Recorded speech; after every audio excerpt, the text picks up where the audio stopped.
I didn't raise my voice when the HOA president slammed a hand on the table and accused me of defacing community property. I didn't bother pointing at the empty hillside outside the clubhouse window, where my oaks once stood. Instead, I slid the folder across the table, 42 pages, neatly tabbed, stamped with the Department of Veterans Affairs and the county's Historic Preservation Office.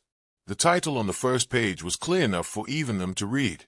Protected Memorial Land Dedication, recorded 1998. Their lawyer leaned forward, started scanning, and I could see the color drain from his face before he got to the signatures. He closed the folder slowly, like it might catch fire in his hands. That was the exact moment I knew the game was over. The truth is, I hadn't moved here looking for a fight. After 22 years in the Army, I wanted something quieter, something that didn't smell like diesel exhaust and burnt sand. I'd inherited a piece of property from my father, a stretch of land on the edge of a subdivision the county had allowed to grow in fits and starts. My acreage wasn't big, just under 5 acres, but it was mine, and it held something that mattered more than square footage. On the back slope stood a line of oak trees, the kind you can't plant in a weekend, trees that had been there long before the first curb cuts and vinyl siding showed up.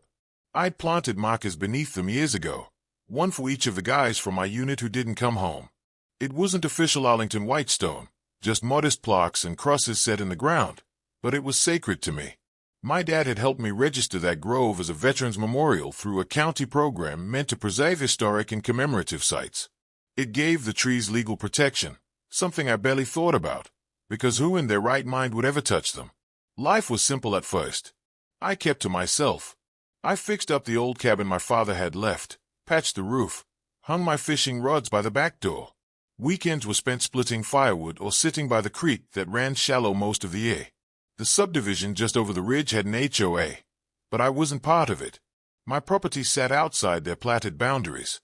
I wasn't attending their barbecues or volunteering for their committees, but I also wasn't making trouble. I figured if I minded my own business, they'd mind theirs. For a while, that seemed to hold. The first sign of trouble was a letter, a flimsy sheet of paper, taped crookedly to my front gate, printed with HOA letterhead that didn't even apply to me. Violation notice, it read, citing unkempt property appearance and unauthorized signage. I laughed out loud when I read it. The signage was the brass plaque at the trailhead to the memorial grove, the one stating plainly that the trees were dedicated to fallen service members. I thought it had to be a mistake, some overeager volunteer who didn't check the map. So I called the number at the bottom of the notice. No answer. I sent an email to the address listed. No reply. Weeks passed, and then another letter showed up, this time warning of fines for failure to comply. That's when my stomach tightened. I walked over to one of their meetings, just to clear things up face to face. I stood in the back, polite, waiting for the public comment portion. When I finally spoke and explained that my property wasn't under their jurisdiction at all, the president smirked and told me that community standards don't stop at a property line. I reminded her that they legally did. Her response was a dismissive laugh and a note that the board would review it. Nothing came of it except more letters, each one nastier than the last. At first it felt absurd, like being bullied by children playing government. But then one Saturday, I came back from town and saw the stumps. They'd done it in broad daylight. A crew with chainsaws, hired by the HOA, had marched up my slope and taken down half the memorial grove. 8 oaks, gone. The markers shoved aside, splintered under boot prints. I just stood there staring, holding the bag of groceries I'd just bought, feeling my hands shake, not from rage, but from something colder. I could still smell the cutwood. A few neighbors stood on the sidewalk, watching. No one said a word. I didn't storm over there. I didn't shout. Instead, I picked up the broken plaques, brushed off the date, and set them on my porch. That night, I sat at my kitchen table with the letters they'd sent me and the original registration paperwork for the memorial grove. Then I went online and started digging. By the time the sun came up, I'd already downloaded county plat maps, zoning ordinances, and the full text of the state's Veterans Memorial Protection Statute. I stopped sending emails. I stopped calling. I stopped pretending reason would work. That's when I turned my attention to the paper trail. I filed a records request with the county. I got certified copies of the memorial designation, stamped by the recorder's office. I photographed every stump, every displaced block, every set of boot tracks leading from the subdivision fence line. I pulled the HOA's own bylaws from the county filing cabinet, dry reading, but essential, and highlighted the passages stating clearly that their authority ended at their recorded boundary. For good measure, I dug into the nonprofit registration of the HOA itself and found they'd let their state filing lapse for 6 months the previous year. Technically, during that lapse, they hadn't even existed as a legal entity. While I gathered all this, the harassment kept coming. More notices, more threats of fines.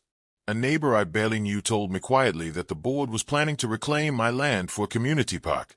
My wife, usually steady as bedrock, started flinching whenever she saw an envelope on the porch.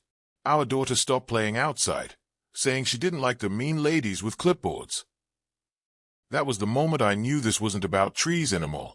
It was about people who thought they could erase me out of sheer arrogance. So I prepared. I met with the county's Veterans Affairs liaison. I handed over the photos, the documents, the maps. He raised his eyebrows and told me plainly that what the HOA had done wasn't just a civil matter.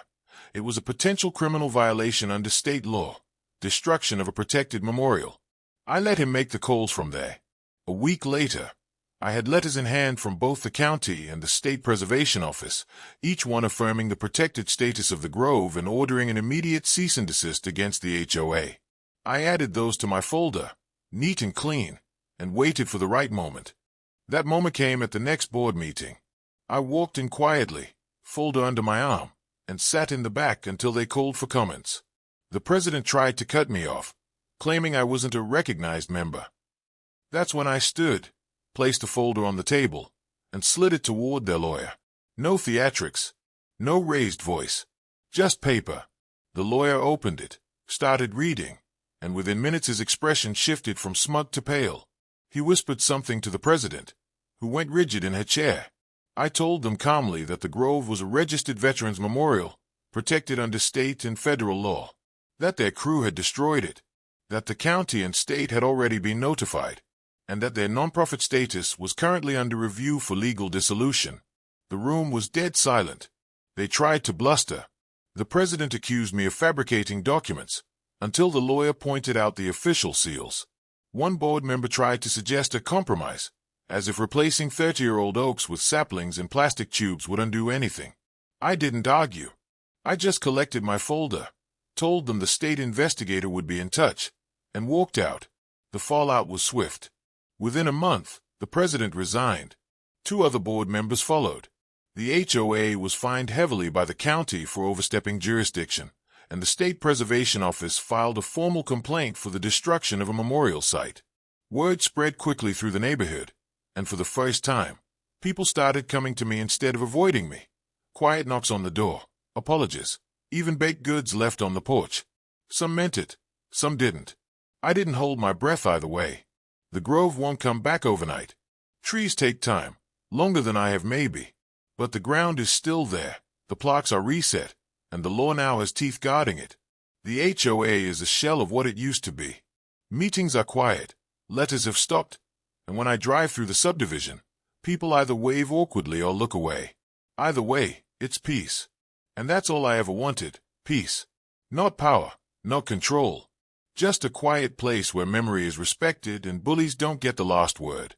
They thought cutting down my trees would erase something sacred. All it did was give me the leverage to cut them down instead, piece by piece, without ever raising my voice.